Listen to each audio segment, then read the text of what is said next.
तो पिछले पार्ट में जब आइस गॉडेस की पावर आउट ऑफ कंट्रोल हो गई थी तो उसे हाओ तियान सेट को बचाने के लिए इलेक्ट्रोलक्स ने अपनी पूरी पावर से आइस गॉडेस के सोल को उसके सबसे छोटे फॉर्म में भेज दिया था, क्योंकि इस करंट स्टेज में यू हाओ आइस गॉडेस की पावर को संभाल नहीं सकता है। इस वजह से इलेक्ट्रोलक्स ने आइस गॉडेस की पावर कम कर दी है, जिससे अब शुरुआत से ही वो यू हाओ के साथ रहकर अपनी पावर बढ़ा पाएगी। हालांकि अपनी पूरी पावर का इस्तेमाल करने की वजह से इलेक्ट्रोलक्स की सोल का वो आखिरी पार्ट अब यू हाओ के अंदर नहीं रह सकता था, इसलिए इलेक्ट्रोलक्स मारा जाता है। वैसे वहाँ हेवन में पहुंचकर जब वो तांग चैंग से मिला था तब तांग चैंग ने उससे कहा था कि उसने हाओ तियान सेट को बचाने के लिए अपनी जान दी है, इसलिए इस चीज के बदले बिना कुछ दिए वो इलेक्ट्रोलक्स को नहीं जाने दे सकता। हालांकि अब इस पार्ट की शुरुआत यू हाओ के सोल सी के अंदर से होती है, जहां अभी हम सबसे पहले आइस गॉडेस की शेल को देखते हैं, जिसके अंदर वो फिर से जन्म लेने वाली है। यहाँ शेल के अंदर आइस गॉडेस की पावर के छोटे छोटे फॉर्म अभी धीरे धीरे कनेक्ट हो रहे थे, जिन्हें इस वक्त यू हाओ पेट कल्टीवेशन के थ्रू पावर प्रोवाइड कर रहा है, क्योंकि अंकल ताई और अंकल न्यू ने उसे पहले ही बता दिया है कि अब वो स्पिरिट जिन्हें उन्होंने मिलकर कैद किया था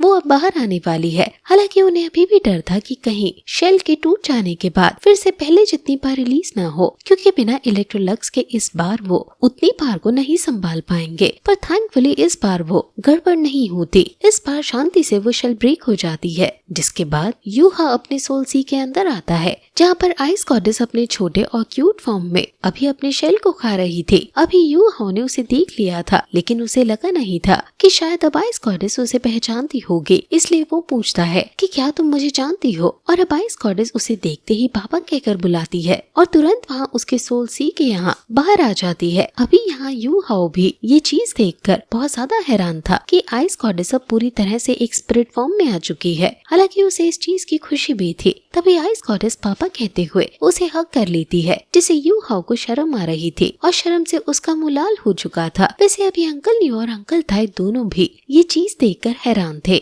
यहाँ अंकल ताई तो आगे आकर पूछ ही लेते हैं कि ये तुम्हें पापा क्यों कह रही है, लेकिन उन्हें देखकर आइस गॉडेस डर जाती है और अपनी आइस एनर्जी रिलीज कर देती है, जिस वजह से वहाँ उस कमरे से बहुत ज्यादा आइस ऑरा निकल कर आ रहा था। लेकिन अब उस ऑरा को रोकने के लिए अंकल न्यू वहाँ यू हाओ और आइस गॉडेस के आसपास एक गोल बैरियर क्रिएट कर देते हैं, जिससे वो ऑरा बाहर की तरफ ना जाए। हालांकि इससे आइस गॉडेस और ज्यादा डरकर यहाँ यू हाओ के पीछे आ गई थी। वो कहती है कि ये लोग बुरे हैं, ये हमें कैद करना चाह रहे हैं, जिस पर यू हाओ कहता है कि नहीं, ये बुरे नहीं है, गड़बड़ तुमने ही की है, इसलिए पहले तुम्हें अपनी एनर्जी रोकनी होगी। अब बात मानकर आइस गॉडेस अपनी एनर्जी रोक लेती है और फिर अंकल न्यू भी उनके आसपास से बैरियर को हटा देते हैं। वैसे अभी उस ऑरा की वजह से अंकल ताई की दाढ़ी और बाल पूरी तरह से जम चुके थे। हालांकि फिर वो उस बर्फ को हटाते हुए बोलते हैं कि ये कितनी क्यूट है कि हम इसे कुछ कह भी नहीं सकते। वैसे अभी अंकल न्यू कह रहे थे कि इलेक्ट्रोलक्स ने एक सोल को एक स्पिरिट बॉडी दे दी है, ये कमाल की बात है। जिस पर यू हाओ कहता है कि हाँ, टीचर ने आइस गॉडेस की सोल को हेवन एंड अर्थ की एनर्जी से कंप्रेस करते हुए एक स्पिरिट फॉर्म दिला दिया है। अब आइस गॉडेस सुनकर वो दोनों ही हैरान हो जाते हैं और अंकल ताई कहते हैं कि आइस गॉडेस तो नॉर्थ रीजन के 3 स्पिरिट किंग्स में से एक है। असल में उन्हें ये तो पता था कि यू हाओ के अंदर कोई एक्स्ट्रा ऑर्डिनरी स्पिरिट थी, पर अभी तक उन्होंने यू हाओ से इसके बारे में पूछा नहीं, बल्कि वो पूछते, लेकिन असल में उन्हें टाइम ही नहीं मिला, क्योंकि ये सब बहुत जल्दी जल्दी हुआ है। वैसे अभी अंकल ताई इस बात को लेकर बहुत ज्यादा एक्साइटेड थे। वो कह रहे थे कि ये तो कमाल है कि तुम्हारे अंदर आइस गॉडेस की स्पिरिट है, लेकिन ऐसा कहते हुए वो थोड़ा ज्यादा ही पास आ गए थे, जिस वजह से आइस गॉडेस फिर से डर जाती है और अपने ऑरा से उनकी दाढ़ी फिर से जमा देती है। वैसे अब यू हाओ कहता है कि आइस गॉडेस मेरे साथ क्यों है, ये एक लंबी स्टोरी है। हालांकि तभी अंकल न्यू कहने लगते हैं कि अब तो आइस गॉडेस स्पिरिट फॉर्म में है, इसका मतलब वो तुम्हें अपनी सोल रिंग भी दे सकती है। अब यहाँ सोल रिंग सुनकर आइस गॉडेस तुरंत वहाँ हवा में आ जाती है और फिर उसने यहाँ आकर तुरंत ही अपनी पावर को यू हाओ के साथ शेयर करना भी शुरू कर दिया था। वो असल में अपनी सोल रिंग यू हाओ के साथ शेयर करने की कोशिश कर रही थी, लेकिन वो देखती है कि यू हाओ के पास सोल रिंग के लिए जगह ही नहीं है। इस वजह से वो बहुत ज्यादा उदास हो जाती है और कहती है कि सोल रिंग्स के लिए तो जगह ही नहीं है। अभी उसे उदास देखकर यू हाओ कहता है कि मैंने अभी लेवल 50 पार किया है, अभी भी मेरे पास एक सोल रिंग की जगह बची हुई होगी, तुम जरा ध्यान से देखो। पर इस पर आइस गॉडेस कहने लगती है कि उस एक स्पेस से मेरा क्या होगा, मुझे ज्यादा स्पेस चाहिए। अब ये चीज यू हाओ को समझ नहीं आती और वो कहने लगता है कि अब मैं क्या करूं। लेकिन तभी अंकल न्यू कहते हैं कि तुम्हारे पास दूसरी मार्शल स्पिरिट भी तो है, तुम उसकी स्पेस का यूज कर सकते हो। अब इसके बाद यू हाउ तुरंत अपनी दूसरी मार्शल स्पिरिट का इस्तेमाल करता है, जिसकी वजह से वहाँ सोल रिंग्स के लिए इनफ स्पेस आ जाती है। अब ये देखने के बाद आइस गॉडेस बहुत ही ज्यादा खुश हो चुकी थी, इसलिए वो तुरंत यहाँ आगे बढ़ते हुए यू हाउ के सोल स्पेस में आ गई थी, जहाँ हम ओरिजिनल आइस गॉडेस की सोल को देखते हैं, जो कि अभी इस बेबी आइस गॉडेस को पार प्रोवाइड कर रही है। जिसके बाद अब यहाँ बेबी आइस गॉडेस अपने पास से सोल रिंग्स यू हाउ को प्रोवाइड करना शुरू करती है। बस फर्क इतना था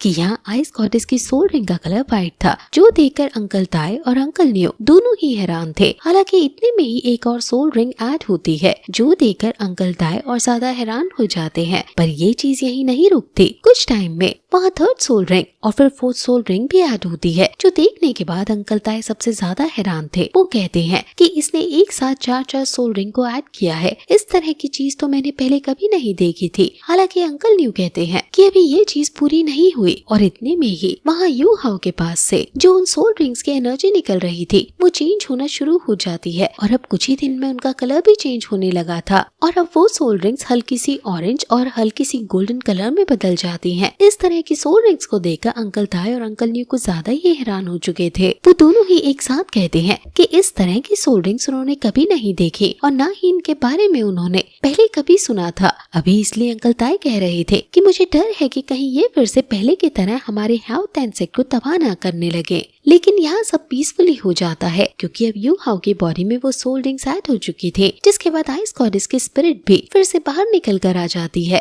अभी उसे देखकर अंकल ताई कहते हैं कि तुम तो अभी अभी सोल रिंग्स में बदल गई थी, फिर तुम बाहर कैसे आई। इस पर आइस गॉडेस गुस्सा होते हुए उनकी दाढ़ी को फिर से जमा देती है। हालांकि फिर यू हाउ कहता है कि जो 4 सोल रिंग्स अभी मैंने ऐड की वो आइस गॉडेस की 4 एबिलिटीज थी। वो बताता है कि आइस गॉडेस ने अपनी पावर्स को सोल रिंग्स में डिवाइड कर दिया है, जिससे यू हाउ को पहले की तरह उतनी बार एक साथ ना झेलनी पड़े, क्योंकि फिर से वही होता जो पिछली बार हुआ था। इसलिए अब वो पार सोल रिंग्स के अंदर बंद रहेगी। अब इस पर अंकल ताई कहते हैं कि इसका मतलब तुम्हें इस चीज से कोई प्रॉब्लम नहीं है, जिस पर यू हाउ कहता है कि नहीं, मुझे इस चीज से कोई प्रॉब्लम नहीं है, बल्कि ये तो अच्छा है क्योंकि अब आइस गॉडेस और मैं साथ में मिलकर फाइट कर सकते हैं। इससे मेरा भी फायदा है क्योंकि आइस गॉडेस की स्ट्रेंथ से मुझे भी पार मिलेगी। वैसे तभी अंकल न्यू कहते हैं कि हाँ, तुमने सही कहा, लेकिन ये चीज कहने से पता नहीं चल सकती क्योंकि तुम दोनों पहली बार कनेक्ट हुए हो, इसलिए तुम्हें इस चीज की थोड़ी प्रैक्टिस कर लेनी चाहिए, जिस बहाने हम तुम्हारी पार का भी टेस्ट ले लेंगे। और अब इसके बाद वो दोनों यू हाउ को लेकर वहाँ से हेल्थ एंड सेक्ट से कुछ दूरी पर